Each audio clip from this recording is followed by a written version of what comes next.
One thing a lot of people don't really think about is how much our culture has become centered around cars. It's not that people are bad because their lives are built around cars, but it's that the way we've built our lives around cars has really constructed how we see the world, what we're able to do, what we can do, how we build our world. This is something that I call carcissism. It's really a mass mental delusion that we need to build our world around these huge metal boxes. And this has been a huge contributing factor to the global melting that we're seeing. It's also a huge obstacle towards ending our global melting, and it affects the quality of life of a lot of people in many other ways as well. It affects the built environment. It affects your earnings because you're spending all your time trying to pay for this car. It affects your health. In car-centric places, you really feel like you have to have the car in order to be able to exist. It would be great if we could edge away from this notion of the car as the central organizing principle of our society and instead look at it as a solution in certain circumstances, but what are the other solutions that might work better for a lot of us? So we just really need to push that window. Today, let's look a little bit into what it is that the car has done to a lot of places and the way we live in a lot of places. And in other videos, we'll touch on other aspects of this.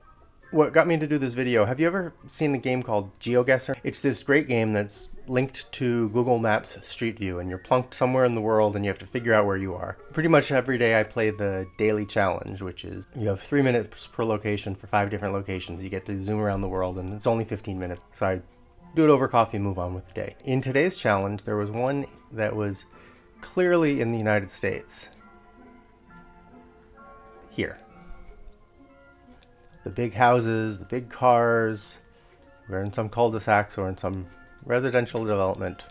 And I went zooming on out to try to find where I could possibly be. Another country this could be is Canada. They're driving on the right, so even though we're speaking English, we know we're either in Canada or the United States, not Australia, not New Zealand, not UK, and of course UK looks nothing like this. The quickest way to distinguish between Canada and the US is if you have a kilometers or a mile sign, but we didn't have any here. But here I noticed that there was some street called Harbor View.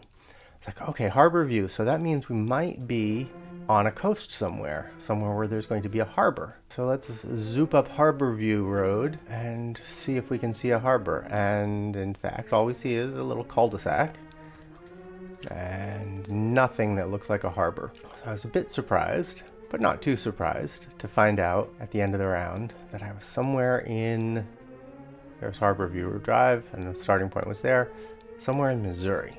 I still had some coffee. It was probably 7 in the morning. So I thought, let's look up Harbor View Drive in St. Joseph, Missouri. This is where you start on Google Maps. Okay, let's explore a little bit. Turn this over to satellite view and see that this is just a very typical American development. We saw those very large houses with lots of space for lots of stuff, and of course no harbor. Lakewood Drive, Lake Ridge Court. Are they talking about this lake, or do they just like the sound of lake? Actually, it looks like here there is a lake where somehow you can go to the end of this cul-de-sac and take a little walk or a little bike ride along the edge of the lake. That's pleasant. It doesn't look like there's actually a public beach to enjoy that lake. Probably you wouldn't want to do that because everybody's got their own private swimming pools in their backyards. Each of these little McMansions has a private swimming pool. Okay, but I'm not talking about swimming pools and water. I'm talking about carcissism. So looking at this, one imagines what it's like to live there. And there are probably some very good things about living there. You can get a big house with space for everything you could possibly need and then some. But what if you wanted to, say, go visit a friend? What if my daughter wanted to go over to her friend's house over here? To get from here to here, you'd have to go.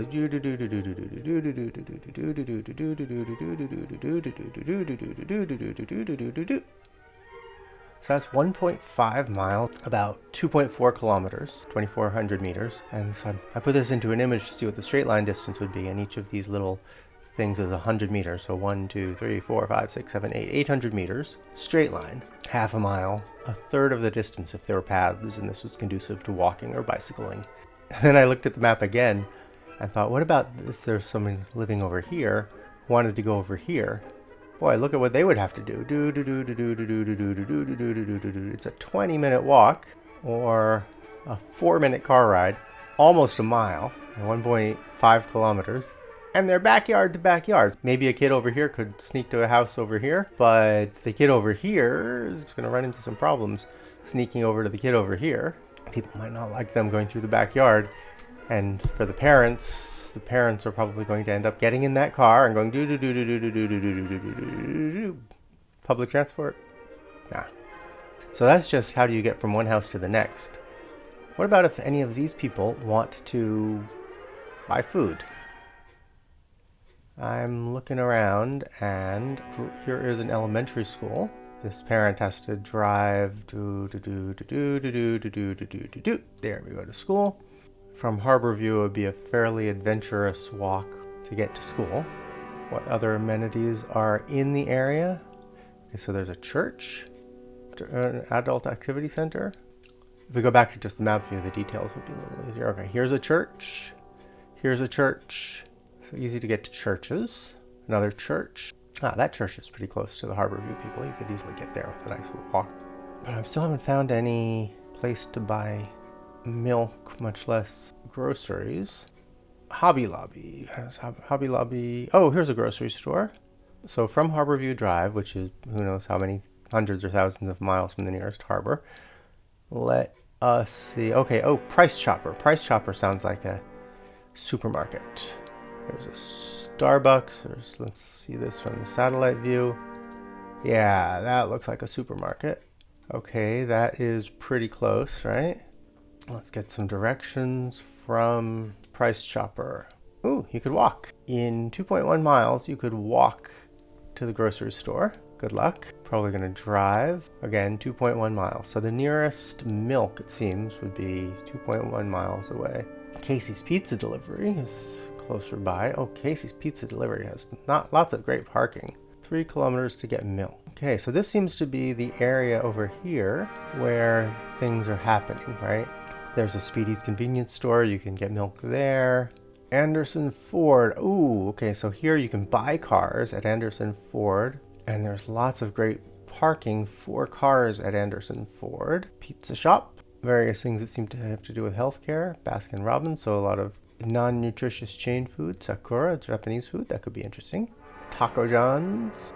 Mindy's Nails. Paint store. Look at all this great parking. If you want to go buy anything here, there is lots for you to get. There's a Wendy's. There's a Long John Silver's food. So those are both fast food.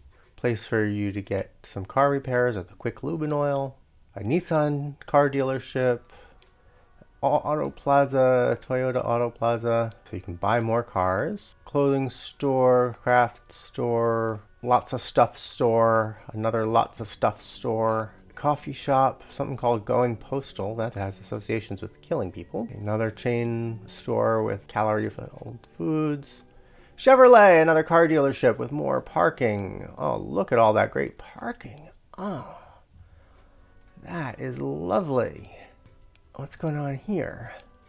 Oh, it's a display place for pickup trucks in front of the Chevrolet dealership. Okay. Red Lobster, more chain food. Sweet Dream Donuts. Wow, you can get lots of lovely calories here. Speedy's convenience store, so you could buy more milk. Hotel. Here is an interstate highway, and that really is cutting through, makes it very difficult to get from the place where you live over to a place where you can buy stuff. And each of these places to eat, Panera Bread, for example, none of these are going to be neighborhoody places where you can just run into people you know, sit down, walk somewhere else to get a beer. And McAllister's Deli, that might be a bit individual. Look at all that great parking there. We've got the Firestone Complete Auto Care. That's good. You need someplace to take care of your car. We don't have enough parking at the Firestone Auto Care. And what do we have here? The East Hills Mall. Maybe you can run into some friends in the East Hills Mall. There's a Hampton Inn, so if you're coming into town from out of town, there's a place to stay. Collision repair, express mechanical services. So, okay, here's a great place for getting your car fixed. The Super Smoke Shop. A good amount of parking, a good healthy amount of parking for all the healthy people coming to the smoke shop. And let's just have a look at this road here. the North Belt Highway. So if you wanted to get around this town, you would not want to ride on the North Belt Highway. That does not look like a bicycle-friendly place or a pedestrian-friendly place. So even if you wanted to just walk from the southern bank to go spend your money, at Mindy's Nails, that would not be a walk you would want to take. What's this? These people look like they live here in the middle of that. So they can get pretty quickly to the Hy-Vee grocery store. They just need to go out on the street and around to the front. Here is probably an older residential area. Grid pattern. Got the church, an eyelash place, but nowhere here to buy milk either. You've really got to go, what do? Go downtown? Looks like you've got downtown because you've got the numbered streets starting here. Imperial, Super Gas. Not sure what's going on here. Salvation Army. Islamic Center, interesting. Not seeing housing. There's a pool hall. I'm trying to imagine this as a city. What's going on here? Flying Pig Tattoo? Do we have apartment building? And it looks like there's residential stuff there. And then functional stuff here. But no residential stuff. Okay, there's a pizza place. Functional stuff and a law office. And then a river. And the river has all sorts of ways to enjoy the riverfront, right? Is that a path? Is that allowed? Industrial sewer? Maybe you can enjoy the riverfront. Okay, so that's just a little bit of a look at what's going on with Carcissism. I don't want to pick on St. Joseph, Missouri in particular. The whole point is that this was picking on St. Joseph, Missouri pretty much at random. It was just, there it was on GeoGuessr, and it was, this could be anywhere. I'm trying to imagine living in this place, or so many other places like it, without an automobile. And it really looks like it's not set up to be a place you can live without an automobile. Why is that? How did that come to be, and how to get over it? How to get over it? There might be some solutions. Even though it's built the way it is, there could be ways to retrofit this. Let's think about that in time to come. How do we take a place like this that's so heavily built around this notion that in order to get from that backyard to that backyard, you have to drive a mile around this huge loop? Let's look at ways that this could be reconceived so that, yeah, you still use your car for certain needs, but you can use transport that's much more efficient to solve a lot of your regular needs, the particular needs that you have on a particular day at a particular moment.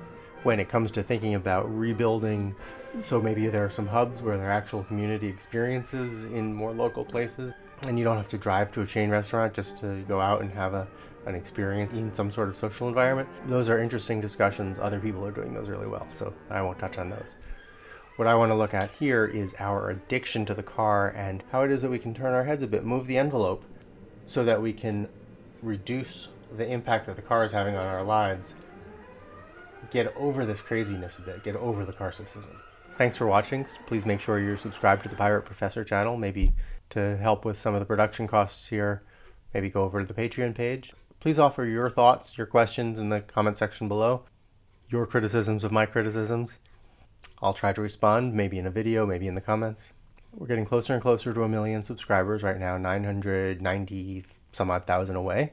So please subscribe, and I'll catch you in the next video.